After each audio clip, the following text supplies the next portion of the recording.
श्रीराम समर्थ.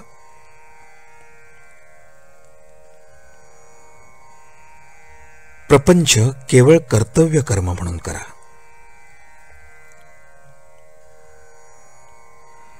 एका माणसाला विडी ओढण्याचे फार व्यसन होते.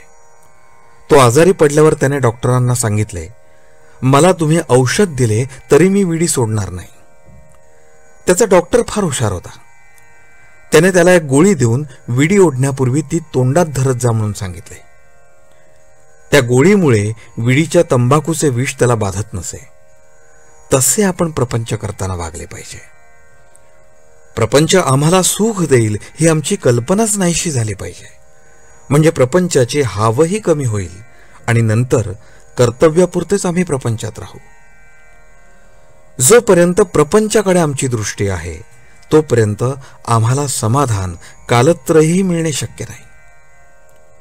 प्रारब्धाने प्रपंच आला आहे तो कर्तव्य कर्म म्हणून करत जा, पण त्यात सुख मिळणार आहे या कल्पनेने तो करू नका. प्रपंची लोकांचा स्वभाव फार विचित्र आहे. त्यांना खरे सांगितले तर ते आवडत नाही. वास्तविक आपण प्रपंचातले संबंधी लोक कामापुरते एकत्र जमतो.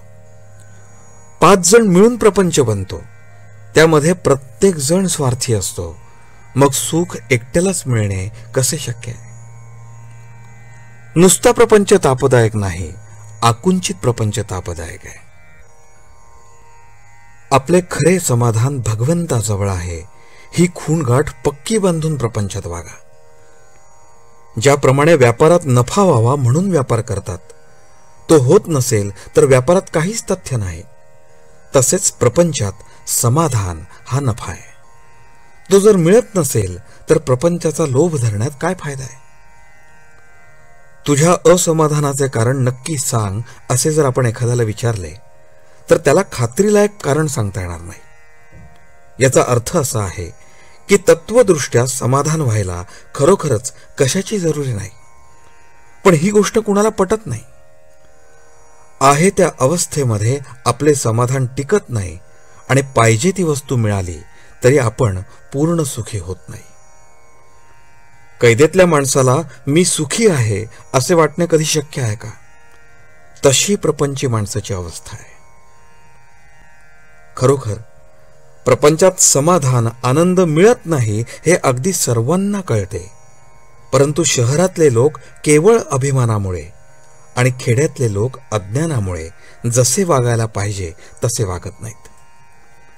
या प्रपंचात राहून सुद्धा भगवंताचे प्रेम आणि समाधान आम्हाला कसे मिळवता येईल याचा आपण आधी विचार करायला पाहिजे.